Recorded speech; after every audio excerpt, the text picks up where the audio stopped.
PAP.fr, première plateforme immobilière sans commission, présente Sud Radio, on parle IMO. C'est votre rendez-vous 100% immobilier tous les samedis sur Sud Radio jusqu'à 10h avec Marc Ezrati. Bonjour à vous Marc. Bonjour Jean-Marie, bonjour à tous. Je le rappelle, le principe de cette émission, c'est que vous ayez un problème ou alors que vous nous posiez des questions en nous laissant des messages au 0826 300 300 toute la semaine. On les écoute, on vous promet, et en plus on vous rappelle pour vous proposer de vous donner des réponses avec Laetitia Caron dans quelques minutes sur Sud Radio. Tout de suite, place au journal. Big Mat, les bâtisseurs ont leur maison, présente Sud Radio, on parle IMO, le journal. Le journal de l'immobilier, plus précisément. Marc, on démarre ce journal de la semaine avec des impayés de loyers qui risquent de s'envoler en 2023. En effet, les bailleurs sociaux ont annoncé une forte hausse des retards de paiement de loyer dans le parc privé avec les copropriétés qui alertent, elles, sur l'explosion des charges qui pourrait là aussi conduire la montée des impayés. Dans le parc social, déjà, la moitié des organismes HLM constatent désormais une hausse de plus de 10% du nombre de leurs locataires en retard de paiement de loyer. Du côté du parc privé, ce sont les copropriétés qui inquiètent et pour cause, elles sont déjà très endettées. Au printemps dernier, Bellman évaluait à 2 milliards la dette des copropriétés. Elle annonçait même un taux d'impayés à 20%, soit un niveau record. Oui, c'est considérable. Effectivement, Marc, on découvre un studio qui est proposé à la vente. C'est à Paris. Et ça met le feu aux poudres sur les réseaux sociaux. Pourquoi ? Eh bien, c'est une annonce immobilière qui n'est pas passée inaperçue. C'est un studio qui sera disponible seulement en 2025, qui est situé dans une résidence en cours de construction dans le 15e arrondissement de Paris, qui est proposé au prix d'1 800 000 €, soit un peu plus de 30 000 € le mètre carré. Le studio, qui fait quand même, on va dire plutôt un petit loft de 60 mètres carrés, fait partie d'un programme neuf qui mixera biens de luxe et logements sociaux. Le studio, situé au 8e étage de cet immeuble, offrira une vue imprenable sur la Tour Eiffel. Oui. Dès la découverte de la petite annonce, de nombreux internautes ont vivement réagi au tarif exorbitant de ce studio. J'imagine qu'ils ont dit que c'était pas assez cher. On va essayer de le dire de manière ironique. Elle est de l'autre côté de Paris, sur l'autre rive presque, Marc, des locataires sont sans eau chaude ni chauffage. C'est pas Effectivement, normal. Sur la rive droite, dans le 19e arrondissement de Paris, ce sont des dizaines de locataires d'un immeuble qui réclament le retour de l'eau chaude et du chauffage dont ils sont privés depuis plus de 3 mois. Soutenus par les associations de locataires, ils se sont rendus dans le hall de la mairie du 19e arrondissement pour crier leur colère, mais aussi, disait-il, pour se réchauffer un peu. Oui, ça a pu servir. Allez, on passe au Pays Basque. Maintenant, Marc, une agence immobilière redistribue une partie de son chiffre d'affaires aux associations locales. Et seulement après 1 an d'existence, une petite agence immobilière installée à Anglette s'apprête à donner une partie de son chiffre d'affaires à des associations locales. Alors, le Pays Basque, on le sait, connaît depuis de nombreuses années de fortes tensions entre les locaux qui n'arrivent pas à se loger et des propriétaires qui privilégient la location saisonnière dans une région qui attire fortement les touristes.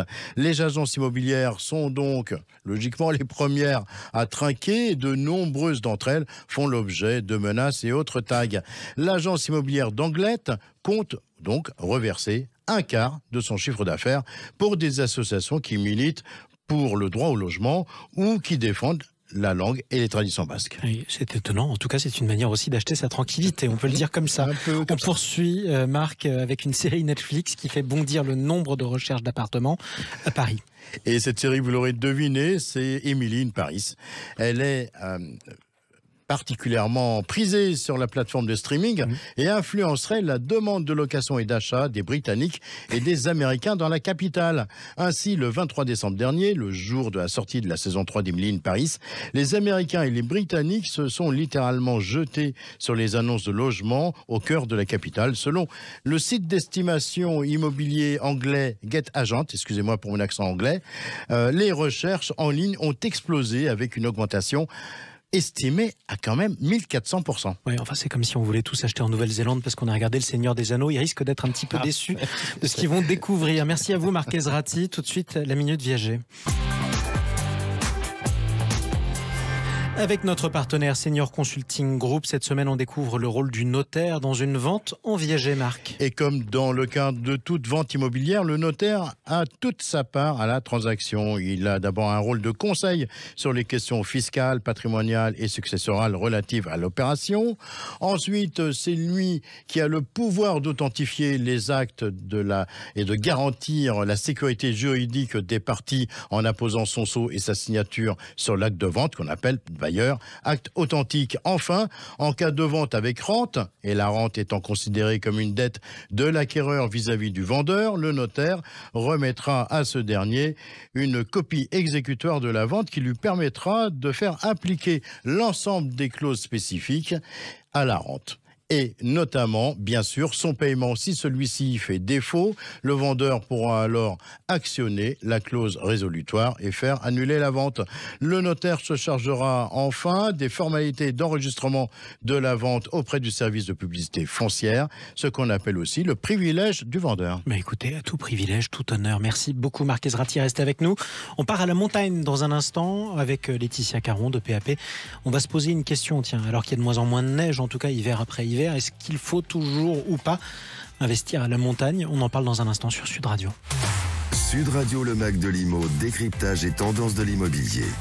Avec Marc Ezrati, on est ensemble jusqu'à 10h sur Sud Radio. On accueille Laetitia Caron de Particulier à Particulier. Bonjour à vous Laetitia. Bonjour Jean-Marie. Vous nous emmenez à la montagne aujourd'hui en compagnie de Marc Ezrati. C'est ça. Bonjour Laetitia Caron. Bonjour Marc. Alors cette semaine, on va parler de la montagne et plus précisément d'investir à la montagne. Il y avait récemment beaucoup de monde dans les stations de ski et parmi les vacanciers, il y avait certainement des gens qui étaient intéressés par acheter un appartement ou un chalet. Alors, question simple ce matin, est-ce une bonne idée ? À quoi faut-il faire attention ? Alors c'est vrai Marc que la montagne est de plus en plus plébiscitée par les Français. D'abord pour les séjours, vous l'avez dit, je vais juste donner une stat. Pour ces dernières vacances de Noël, on a fait une étude sur PAP Vacances et les réservations étaient 30% supérieures à celles de 2019. Donc c'était quand même gros succès, il y a du monde. Et du coup, cet attrait pour la montagne, il a aussi un impact sur les investissements. Et pas que récemment, puisque les ventes se sont nettement accélérées ces 2 dernières années. La Savoie, par exemple, a vu son volume de vente augmenter de 21% sur un an, ce qui est quand même énorme. Et tout massif confondu, les prix ont augmenté de 8% sur l'année 2022 et de 21% en 5 ans. Donc on voit bien que c'est une tendance ancrée. Ouais, et comme on dit, la montagne, ça vous gagne. Est-ce que tous les massifs sont concernés par cette attractivité ? Oui, globalement. Le massif le plus recherché, ça reste de loin les Alpes du Nord, à la fois parce que c'est le massif où il y a le plus de stations, déjà. Il y a aussi, évidemment, le plus d'infrastructures. C'est un massif qui est relativement accessible pour beaucoup de monde. C'est aussi le massif qui a le plus d'enneigement. Ça ne se vérifie pas cette année, mais en général, c'est le massif qui est le plus enneigé. Et les prix ont progressé quasiment de 10% sur un an. Et on constate que la demande continue vraiment d'augmenter dans les Alpes du Nord. Les Alpes du Sud progressent pas mal aussi. Alors là, ce sont plutôt des stations qui vont être recherchées par les habitants du sud de la France, notamment les régions qui vont de Marseille à Nice, puisque eux y accèdent assez facilement, avec un temps de trajet assez court. Mais les Alpes du Sud, elles attirent aussi de plus en plus des investisseurs d'autres régions, parce qu'il y a des accès qui se sont développés. Il y a un accès train de nuit pour plusieurs destinations qui est assez pratique.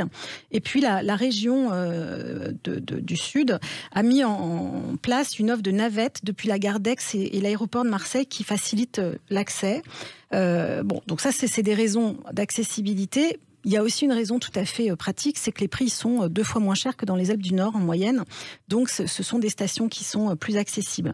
Les Pyrénées progressent aussi, environ de 4% cette année, sont plutôt ciblés par les urbains du sud-ouest. Et après, les autres massifs, Massif central, Jura et Vosges, sont plutôt ciblés par des familles et sont plus adaptés à ce type de famille parce que les budgets sont moins chers. Alors, dites-moi, qu'est-ce qui explique cette dynamique ? Parce qu'en même temps, on se dit réchauffement climatique. C'est vrai que c'est surprenant. Ça peut paraître surprenant. En même temps, je voudrais quand même rappeler qu'on est dans un contexte où la résidence secondaire, la recherche de résidence secondaire a fortement progressé après la pandémie et que beaucoup de gens, en fait, ont été vraiment en recherche. De fuir la ville, simplement. De fuir la ville, avec une envie de nature, de verre, d'oxygène. Et là-dessus, on peut quand même dire que la montagne répond particulièrement à ces attentes-là. Parallèlement, c'est pas la seule raison. C'est aussi parce que les prix au mètre carré à la montagne, on l'a dit, ils ont fortement augmenté. Mais même si, il faut exclure quand même les grandes stations les plus prisées, globalement, ce sont des prix qui restent souvent plus abordables que le littoral. Il y a aussi le fait que la montagne offre une multitude d'activités. Donc la montagne, on y a des activités l'hiver, on y a des activités l'été. Et l'attractivité d'ailleurs dont on a parlé, elle s'est aussi développée l'été. L'année dernière, les 2 derniers étés, il y a eu beaucoup de réservations. Les réservations étaient en progression dans tous les massifs. Et puis, dernière raison, le télétravail permet aussi à beaucoup de gens de passer plus de temps dans sa résidence secondaire et aussi de le louer plus de semaines parce que les locataires eux-mêmes mixent vacances et télétravail. Voilà, donc toutes ces raisons qui font que les biens à la montagne sont recherchés. Mais Laetitia, j'imagine que quand même, il y a des choses auxquelles il faut faire attention quand on investit à la montagne. Alors oui, bien sûr, comme pour tout investissement, exactement, c'est ce que j'allais vous dire. On ne le répétera jamais assez, quand on investit, il faut étudier les choses, il faut préparer son achat, il faut projeter les choses. Alors d'abord, la première chose à laquelle il faut faire attention, c'est l'emplacement. L'emplacement est hyper important. Moi, je recommande plutôt de privilégier quand même une station facilement accessible, au moins par la route, mais idéalement par le train, parce que plus c'est facile d'accès et plus vous l'aurez. Ensuite, il faut être réaliste. On a parlé du réchauffement climatique. Il va avoir quand même de plus en plus d'impact sur l'enneigement et en particulier sur les stations de moyenne montagne. Donc, il faut l'avoir en tête au moment de son achat. Pour autant, elles restent attractives, ces stations de moyenne montagne, mais il faut quand même s'assurer qu'il y a une offre d'activités complémentaires au ski et en particulier au traditionnel. La randonnée, par exemple, ou autre chose, un autre charme. Ski de fond, balade en raquette. Mais ski de même... fond, il faut de la neige aussi, donc oui, c'est compliqué. Voilà, mais qui est aussi d'autres types d'activités. Et une bonne idée pour identifier l'attractivité d'une station, c'est de voir l'offre d'hôtels et de résidences, de services qui se sont développés. En général, il y a eu des bonnes études de marché qui ont été faites avant. Voilà, j'ai parlé de l'été, donc il faut aussi étudier les activités estivales qui sont proposées, parce que si vous voulez pouvoir louer l'été, il faut quand même qu'il y ait des choses à faire. Alors, pas forcément des activités que organisées, ça peut être des stations qui sont sur des chemins de randonnée, etc. Ouais. Voilà, donc ça c'est tous les plans extérieurs auxquels il faut faire attention. Et puis il y a un dernier point auquel il faut être attentif, c'est prendre en compte les frais d'entretien, parce qu'à la montagne, les coûts d'entretien d'un immeuble sont plus élevés qu'ailleurs. Les conditions climatiques font qu'il faut rénover plus souvent. Les matériaux sont souvent plus chers parce que les coûts de transport sont plus élevés. Et puis il y a aussi des frais de chauffage. Alors là, je ne vous reparle pas de l'augmentation de l'énergie, je crois qu'on en a assez parlé, mais évidemment ça peut avoir un impact aussi. Et il y a aussi un point de vigilance, c'est l'étiquette énergétique, le fameux diagnostic de performance énergétique dont on parle souvent. Oui, alors c'est un vrai sujet pour beaucoup, mais en particulier sur les logements de montagne. Parce que dans beaucoup de stations, les immeubles ont été construits dans les années 70-80 et qu'il y a une étude qui a été menée récemment par une start-up qui s'appelle Hero qui a montré que 50% des logements situés dans les stations de ski sont classés F ou G. Pour comparer, au national, on est à 17%, donc c'est énorme. La première station était Isola 2000 avec 80% de passoires thermiques. Ça, c'est le charme des années 60. On a beaucoup construit, mais d'une certaine manière. Il y en a aussi dans les Pyrénées, il y en a partout. Et donc, il faut juste rappeler, parce que ça, c'est un vrai point, que ces passoires énergétiques, normalement, ne pourront plus être louées à partir de 2025 pour les classes G et à partir de 2028 pour les classes F. À l'origine, normalement, cette interdiction ne portait que sur les logements, que sur les locations de longue durée. Mais le ministre du Logement, Olivier Klein, a annoncé récemment que les locations de vacances seraient concernées également. Donc ça veut dire que c'est un vrai sujet à étudier parce qu'il y a un vrai risque de ne plus pouvoir louer et que ça peut être embêtant. Bon, écoutez, restez dans les parages ou alors allez faire peut-être une petite piste de ski ou deux, Laetitia Caron. On vous retrouve dans quelques instants sur Sud Radio pour le coaching IMO au 0826 300 300. Mais avant ça, le témoin de la semaine. Le meilleurmandat.fr pour choisir votre agence immobilière en toute tranquillité présente. Sud Radio, on parle IMO, le témoin de la semaine. Chaque semaine, on vous raconte le parcours d'une personnalité de l'immobilier. Aujourd'hui, c'est une femme qui a décidé de s'épanouir également en écrivant beaucoup d'ouvrages pratiques pour tout nous expliquer sur Sud Radio. Et on l'accueille avec plaisir. Céline Faron, bonjour à vous. Bonjour, merci. Et bienvenue dans On parle IMO. Marc Ezrati. Bonjour Céline Faron. Bonjour. Animatrice, formatrice, vous êtes ex-agent immobilier, ex-spécialiste du viager et vous êtes aussi une auteure aujourd'hui reconnue et vous avez notamment publié aux éditions Bréal déjà plus d'une demi-douzaine d'ouvrages pratiques dans l'immobilier depuis 2021. C'est une vie en fait guidée par la passion de l'immobilier ? Complètement, oui. Depuis toute petite, je suis baignée dans ce milieu, puisque dans ma famille, on est déjà plusieurs à être dans l'immobilier. J'ai fait un petit peu de transactions avec le particulier, de l'entreprise, du viager. Et aujourd'hui, je m'épanouis dans la formation et dans l'écriture. Voilà, et vous avez été notamment avec votre frère, je crois, à Champigny-sur-Marne, à l'agence du Tremblay. Oui. Donc on salue les gens de Champigny qui nous écoutent sur le 99.9. Alors, Céline, vous avez récemment publié « Transmettre son patrimoine ». Est-ce qu'on a le livre d'ailleurs ? Qu'est-ce qu'on y trouve dans ce livre ? Pourquoi D'abord, première question, la transmission, c'est une question qui est importante. Elle est très importante, cette question de la transmission, parce qu'on peut passer une vie entière à se constituer un patrimoine. On le fait souvent pour soi, mais surtout pour ses enfants, pour ses proches. Et comme le disait Laetitia tout à l'heure, c'est toujours important dans un investissement d'anticiper, de penser à la suite. Donc là, encore plus, il faut penser à la transmission, parce que la famille évolue. On a des familles recomposées, des familles monoparentales. Donc il faut l'anticiper avec une fiscalité optimisée, donc c'est l'idéal. Surtout que dans certaines familles, on a dû peut-être en parler lors des fêtes de fin d'année récemment. Hein. Alors, plus précisément, on y trouve quoi dans ce livre ? C'est un guide pratique ? C'est un guide très pratique, même parce qu'on y trouve des explications claires pour savoir ce qui va se passer si on ne fait rien et comment on peut changer les choses pour pouvoir orienter, anticiper. Alors, parmi les livres que vous avez écrits, il y en a un qui marche très très bien actuellement en librairie. Ça s'appelle « Devenir agent immobilier ». On sait, l'immobilier, ça attire du monde. Comment vous l'expliquez ? Parce que les ventes sont de plus en plus nombreuses, mais les clients, que ce soit les vendeurs ou les acquéreurs, ont aussi besoin de plus en plus de conseils avec les diagnostics qui évoluent, les réglementations. Donc on a besoin d'être encadré, et donc le métier de conseiller ou d'agent immobilier est très très important. Et avec votre prochain livre qui va sortir d'ici un mois et demi, Investir en Europe, là vous allez nous faire rêver. Qu'est-ce que vous conseillez à ceux qui nous écoutent ce matin et qui auraient envie de partir dans un autre pays pour passer peut-être leur retraite ? Est-ce qu'il y a un pays ? Il y en a plein qui ont des dispositifs très attractifs, mais si je devais en citer un, je choisirais le Portugal. Parce que déjà il est pratique, 300 jours d'ensoleillement, 950 km de côte, on y parle beaucoup français, et puis c'est à 2h30 de Paris, et on a un dispositif pour les retraités qui est très avantageux. Et c'est toujours le cas aujourd'hui ? Oui, ils vont pouvoir payer 10% d'imposition pendant 10 ans. Et dans votre livre d'ailleurs, parce que je l'ai lu en avant-première, on trouve plein d'autres pays, la Bulgarie par exemple, la Grèce bien sûr, la Pologne, et je crois même qu'il y a même l'Ukraine. Oui, on en parle. C'est peut-être pas le meilleur moment pour songer à l'investissement immobilier, mais vous anticipez. Merci beaucoup, Céline Farreau, d'avoir fait le détour par les studios de Sud Radio ce matin.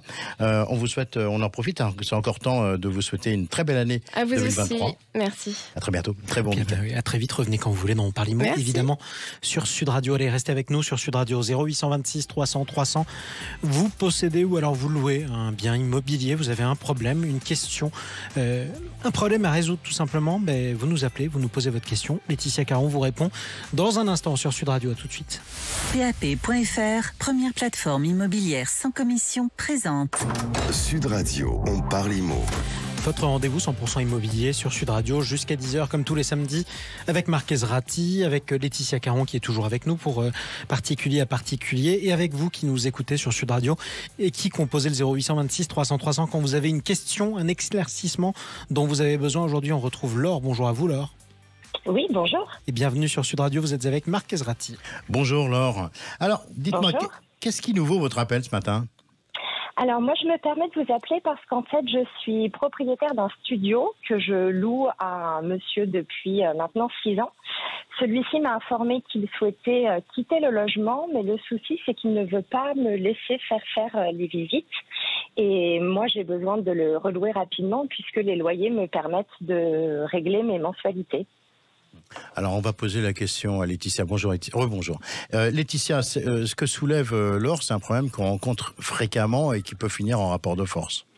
Alors oui, bonjour Laure. En effet, c'est un sujet qui arrive malheureusement assez souvent et on va donc essayer de vous apporter de l'éclairage tout de suite. Alors, qu'est-ce qu'on peut faire pour Laure ? Alors, en général, le bail qui est signé, c'est un bail vide que vous avez signé, je pense. Oui. est régi par la loi du 6 juillet 89. Et donc, ce bail, il prévoit une clause qui stipule qu'en cas de congé, le locataire devra vous permettre de faire visiter le logement. Ces visites, elles peuvent être définies sur des jours ouvrables, c'est-à-dire du lundi au samedi, mais pas les dimanches ni les jours fériés. Et puis, la durée des visites ne doit pas dépasser plus de 2 heures par jour, mais la loi ne fixant pas de plage horaire, il faut que le propriétaire et le locataire s'arrangent entre eux et se mettent d'accord sur les heures de visite. Voilà. Donc là, Laure, elle peut donc imposer ça à son locataire. Alors, déjà, la question est de savoir si cette clause figure bien dans le bail de Laure, parce que sinon, c'est pas possible. Donc ça, il va falloir vérifier Laure dans votre bail, mais normalement, si vous avez pris un modèle de bail sérieux, normalement c'est le cas sur la plupart des modèles de baux chez PAP, on le met sur nos modèles de baux automatiquement. Ensuite, même quand la clause figure dans le bail, en pratique, c'est pas toujours si simple. Vous avez normalement fait une demande dans les formes, par écrit, et il arrive que votre locataire refuse, ce qui est votre cas. Et malheureusement, dans ce cas, la solution prévue par la loi, c'est de saisir le tribunal judiciaire du département où se situe votre bien.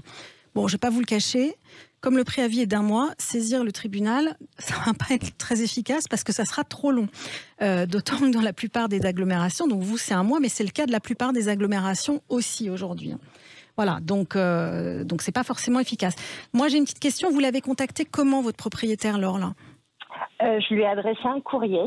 Il vous a répondu ?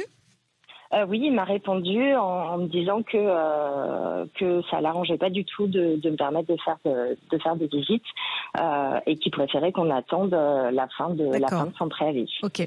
Alors, ce qui peut arriver, c'est qu'un courrier, c'est souvent froid et formel. En général, on prend un modèle qu'on a trouvé sur un site.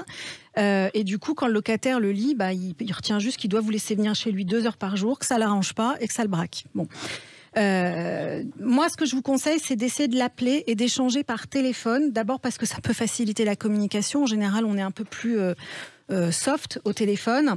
Vous pouvez aussi, sinon, lui envoyer un petit mail un peu sympa. Vous lui proposez éventuellement 1 ou 2 créneaux par semaine, parce que lui, il a peut-être retenu que c'était 2 heures par jour, mais vous pouvez peut-être juste lui dire que déjà, 1 créneau par semaine, ça vous arrangerait. Et donc ça peut déverrouiller la situation. Et puis, vous pouvez aussi lui préciser que qu'il n'est pas obligé d'être là lui-même. Il peut laisser un proche vous faire visiter. Et puis, vous le rassurez évidemment que sur le fait que vous serez attentif à son logement et à la sécurité de son logement. Vous ferez vous-même les visites. Voilà. Alors, Laetitia, si malgré tout, le locataire refuse toujours, est-ce que Laure peut rentrer chez lui pour faire des visites malgré tout ? Alors ça, absolument pas. Et donc, je déconseille fortement à Laure de faire ça. Chez vous, non, la loi ne permet pas ça, Marc, et ça serait considéré même comme une violation de domicile. Faut bien avoir en tête que quand on loue un logement, même si on en est propriétaire, on n'est pas chez soi. Et donc, on ne peut pas rentrer dans le logement sans l'accord du locataire, ni même l'obliger à nous laisser un jeu de clés. Et d'ailleurs, je précise, il pourrait porter plainte au commissariat et c'est une faute bien plus grave que de ne pas vous laisser visiter le logement. Donc surtout, ne faites pas ça. Donc c'est inextricable. Alors non, il y a quand même une solution qui est plutôt une solution de bon sens, que de contraintes, qui peut arranger. Votre locataire, s'il a donné son préavis, c'est qu'il a envie de partir. Donc dites-lui que plus tôt vous trouverez un locataire à sa place et plus tôt vous le libérez. Et du coup, moins il aura à vous régler le loyer. Puisqu'en fait, si vous trouvez un locataire au bout de 15 jours, vous lui réduirez son préavis de 15 jours et ça allègera ce qu'il vous doit. Et ça, c'est souvent une solution qui fonctionne bien parce qu'on parle d'argent là. Mais évidemment, de toute façon, Laure, vous êtes resté en bon terme. Il n'y a jamais eu de problème entre vous et le locataire, si ? Non, il n'y a pas de souci particulier, donc je vais suivre vos conseils. Soyez diplomate, passez un petit coup de fil. Dites que vous savez que c'est chez lui, que vous voulez surtout pas qu'il ait l'impression que vous le mettez dehors ou autre chose et que c'est pour arranger tout le monde. Vous, comme lui, et puis vous devriez y arriver. Si c'est pas un locataire indélicat, ça devrait bien se passer. Bon courage. Et puis tenez-nous au courant. Merci beaucoup. Ouais. Oui, merci beaucoup de vos conseils en tout cas. Et surtout, ne forcez pas la porte. Surtout, ne faites pas ça. Et vous tous qui nous écoutez, en tout cas, comme Laure, d'ailleurs, vous nous appelez 0826 300 300. Vous nous laissez vos messages. On est là pour y répondre. Tout de suite, les biens coup de cœur. Sud Radio, on parle IMO, les biens coup de cœur. Marc Ezrati. Vous sont présentés par Préto, l'expert en ligne du crédit immobilier. Simulez combien vous pouvez emprunter sur Préto.fr. Chaque samedi, je suis tellement pressé de découvrir un des biens coup de cœur que je démarre trop vite. Effectivement, Marc Ezrati. Alors Laetitia, faites-nous rêver, on part où ce matin ? Alors moi, cette semaine, Marc, j'ai un coup de cœur pour une Girondine. Ah, super. Alors, comme son nom J'adore. l'indique, c'est une jolie maison qui est Merci. située en Gironde. C'est situé à Cursan, très exactement. C'est un joli village de l'Entre-deux-Mers, à 30 km à l'ouest de Bordeaux. C'est un village avec école, maternelle, primaire, plusieurs commerces de proximité. Et puis, tous les grands commerces, supermarchés, etc., sont à 5 minutes en voiture à Créon, très exactement. Alors, quels sont ses atouts à cette maison? Alors, c'est une maison de 140 mètres carrés qui a vraiment de très beaux volumes. Il y a un grand salon qui donne sur une terrasse de 48 mètres carrés, 4 chambres, une cuisine équipée. Elle est surtout en très bon état. Elle a été rénovée récemment. Il y a des jolis matériaux, beaucoup de goût dans la rénovation. Il y a en plus un grand terrain de 1000 mètres carrés et un garage attenant de 60 mètres carrés. Donc, c'est une maison vraiment très agréable avec un système de chauffage en plus, assez important en ce moment, récent. Un chauffage central au granulé de bois. Donc, c'est normalement assez économe. Bref, voilà, c'est une jolie maison. On peut arriver avec ses valises. Ouais, tout ça, Et c'est sa brosse à dents. très sympa pour les familles. On a un prix? On a un prix, on est à 419 000 €. Ça nous fait 2 992 € du mètre carré. C'est très cohérent avec le prix moyen du marché, surtout compte tenu de l'état et des prestations. C'est une maison qui devrait partir assez vite, je pense. Merci beaucoup, Laetitia Caron. Bonjour, Audrey Mula. Marc. Alors, Audrey, directrice du réseau Évidence à Montpellier. Qu'est-ce que vous avez de beau à nous proposer ce matin? Alors Marc, je vous amène à Montpellier, je vous le donne en mille, dans le centre-ville de Montpellier, vraiment tout proche de la place de la Comédie, qui était connue sous le nom de la place de l'œuf à l'époque. On est juste derrière la gare Saint-Roch de Montpellier. Donc on a 3 lignes de tramway, ligne 1, ligne 2, ligne 3. Bien entendu, toutes les écoles, commerces, à proximité. Tout à proximité. Qu'est-ce qu'on y trouve? Alors là, je vous propose un appartement dans une résidence de style haussmannien avec beaucoup de charme. C'est une résidence sécurisée et surtout, c'est une résidence de seulement 8 lots de copropriété, donc une petite résidence. Une petite résidence. On est à quel prix? Alors là, déjà, on est sur un appartement en rez-de-chaussée, un appartement de 60 mètres carrés avec 2 chambres, entièrement rénové. Donc j'ai le charme de l'ancien avec les bienfaits avec une super de la classe rénovation. énergétique. Exactement, puisqu'on est en C, donc c'est très très bien pour un immeuble haussmannien. Tout à fait. Et du coup, on est à 273 000 €, à savoir pour 61 mètres carrés, plus une cour de près de 14 mètres carrés, ce qui est assez exceptionnel dans le centre-ville de Montpellier. Donc ça fait 4 500 € du mètre carré. Je confirme. Très très cohérent. Je confirme, c'est une belle, c'est un bon plan, c'est un vrai bon plan. C'est un vrai bon plan et un coup de cœur. Merci beaucoup Audrey Mula, avec grand plaisir de vous revoir prochainement avec nous. Les images. On rappelle le prix en un mot peut-être? 273 000 €. Effectivement. En tout cas, on rappelle aussi que la ville de Montpellier est extrêmement prisée par les Français qui y arrivent en masse tous les ans. C'est important. C'est peut-être Montpellier, en fait, notre coup de cœur, tout simplement. Marc Ezrati. C'est le mien, en tout cas. Et c'est le mien également, et Audrey le sait. Audrey, donc les images de ce coup de cœur, on va les retrouver sur les réseaux sociaux, comme le bien de Laetitia Caron qu'elle a présenté en Gironde tout à l'heure. On a un numéro de téléphone qu'on connaît tous ici, 0826 300 300, si un de ces biens nous intéresse. Merci beaucoup Audrey Mula. On vous retrouve une prochaine fois. Emmenez-nous dans l'Hérault. C'est beau l'Hérault. Merci à vous tous en tout cas d'être intervenus sur Sud Radio. Aujourd'hui, c'est la fin d'On parle IMO. On vous retrouve samedi prochain, Marc Ezrati. Exactement, et on va parler de logement intergénérationnel. Ah tiens, toute la famille. Casser l'isolement. Casser l'isolement, vivez en famille. Merci à vous en tout cas, et je vous le rappelle d'ailleurs, vous tous qui nous écoutez sur Sud Radio, 0826 300 300. Une question sur un logement, nos réponses. Sud Radio, on parle IMO. Avec PAP.fr, première plateforme immobilière sans commission.